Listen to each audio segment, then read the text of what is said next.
We're back at day 1 or day 9 of this season. I'm doing parallel bar push-ups, Gironda pull-ups, pistol squats, and Mansfield deadlifts. I did 5 rounds the first time, probably because I was, let's say, energized. I wanted to get some movement out, but the feedback from my body was uh, take a chill pill. So I'm going to do 3 rounds now. I'll keep doing that for at least another cycle, maybe 2. We're starting with parallel bar push-ups.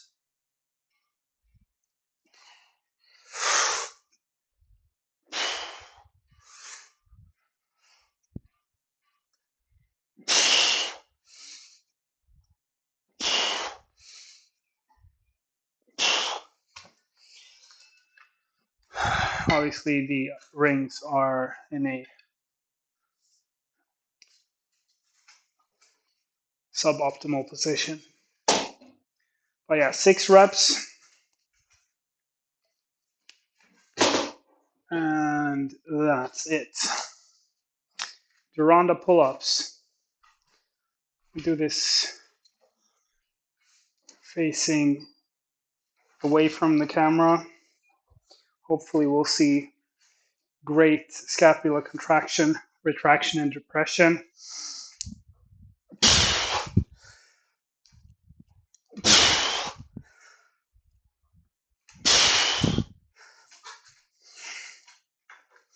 And as with the rings from yesterday, the intention, the cue for the movement is not just pulling and getting your chin over the bar.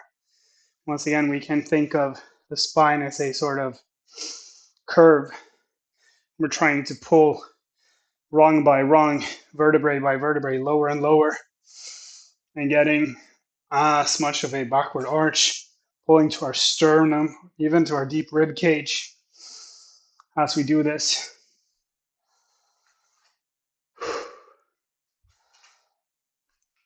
So I did singles of pistol squats the last time.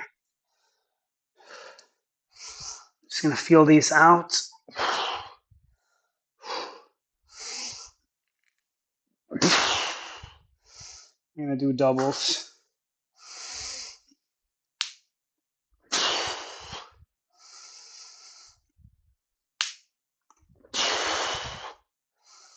And yeah, the knees are cracking.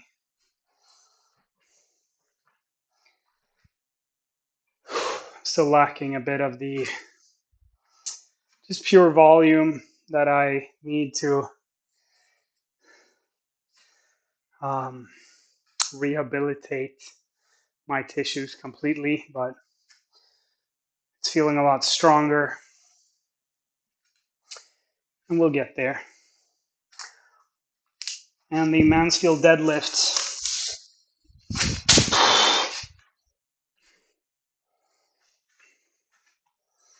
Straight legs.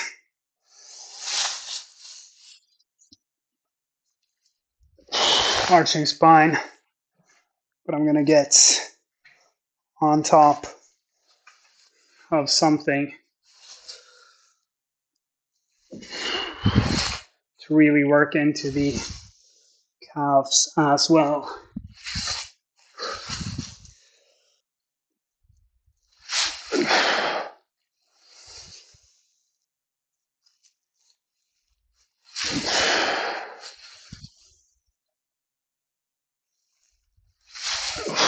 There we go. Just gonna leave this here. Get ready for the second round of push-ups. I'm gonna take these just a little bit wider. Move my hands backward slightly. So I'm in a slight forward lean.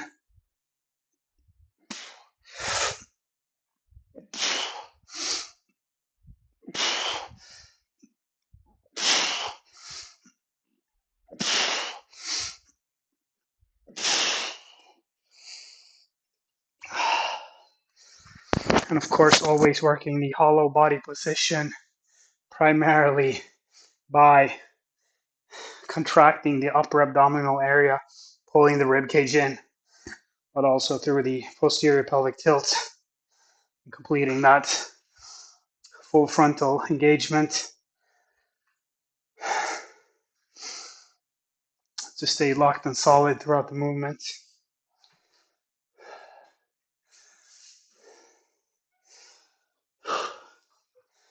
Now, second part of the pull-up, we do want to pull quite narrow, close to the body.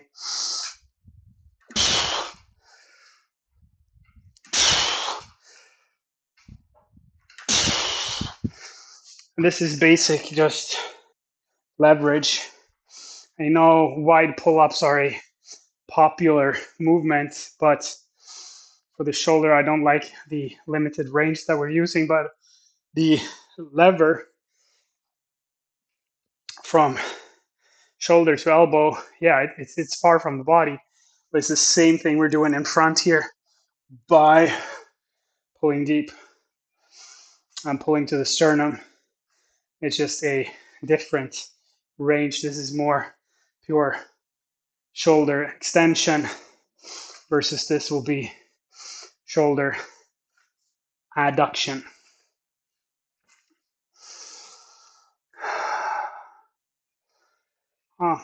Pistol squats.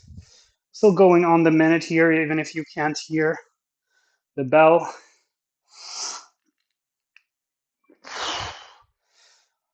Another 12 hours of work in the bag today. Been out in the sun doing actual, I wouldn't call it hard manual labor, but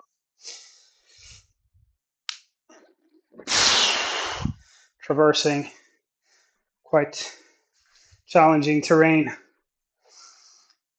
So I am quite spent. And yeah, I'm going to get 60 minutes of me time, free time. And it does feel good to just get through this workout and try to make this a little bit narrower so I don't have to hit the bars. I don't know if it's possible, but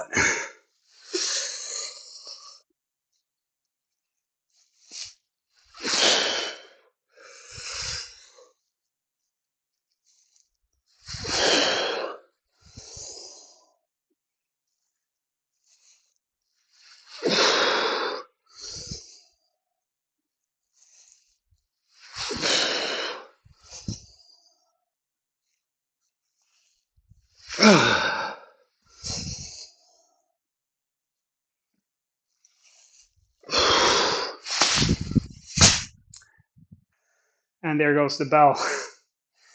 So very slow repetitions, long range of motion, extreme range of motion.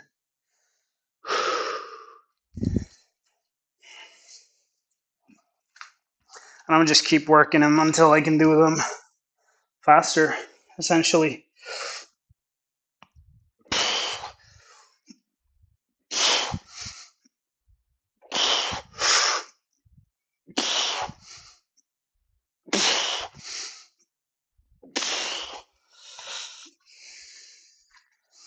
And back to cueing and real exercise instruction. Just moving as fast as you can on the concentric portion of any movement is a general best practice. The faster you move, the more force you are producing. It's that simple, as long as you can maintain form.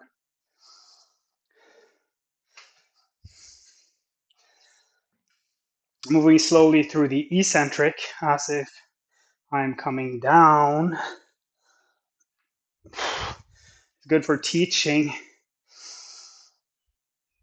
the path and technique of a movement, as well as developing range.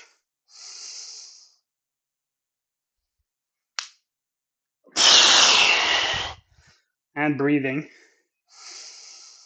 Tension first. An exhalation, contraction to the top.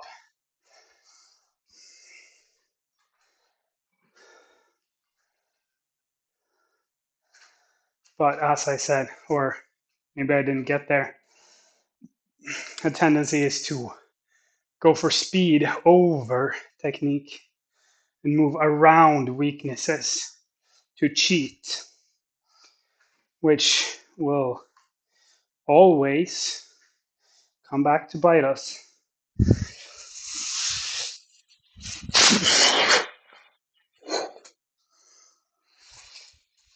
And it doesn't feel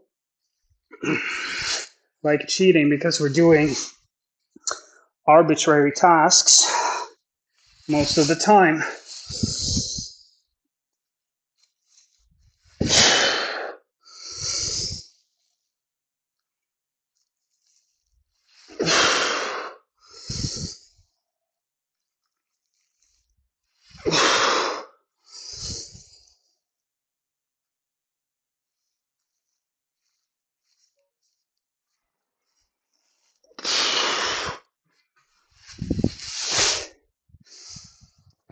So that's the workout for me. Felt pretty good. Decent heart rate. Joints, muscles, tissues feeling good. But back to the arbitrary tasks. This is just for fun, but it's also an example. This is a non-arbitrary task. I am throwing the ball in a certain path because I want to be able to catch it where my hand is already at so that I can focus on throwing other balls. Most of the exercises that are done in modern training, in gyms, in fitness, pseudo fitness, has no fail state. It's ego failure. It's ego building most of the time. Even athletics, yeah, you can fail, you can lose, but you're not losing anything other than a made up game. I think that's what differentiates me quite radically from so many other coaches is my military career, but any sort of industrial athlete. I could imagine anyone working at heights or, yeah, any physical work where serious injury, danger, death, or severe consequences are involved, and that the physical state of the body and the skill, not to mention the mindfulness, the focus, the presence, the alertness, and at the same time the calm, the breath, the clarity, any state, any activity where that is involves serious, real consequences, that is what teaches you to perform for a true task. This is what I call expression. Here I'm working capacity. That's so that I can express, because I have capacity, I have a stored battery, I have fuel, I have output that I can put into something.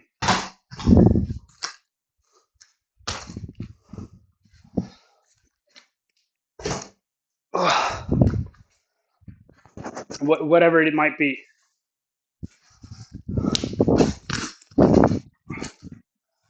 Like, these are things I don't practice, but the capacity allows me to perform the pattern.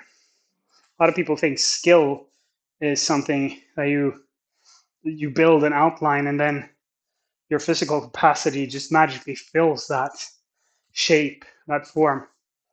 That's not the case. You can build the blueprint, the scaffold, but if there's nothing in there, it doesn't matter.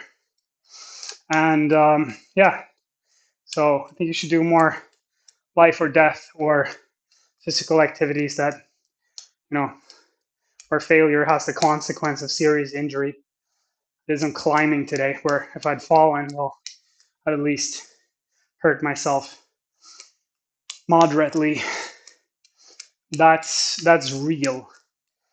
And unless you have that, you're just performing in a vacuum, and you can cheat. Maybe you're not even aware of it.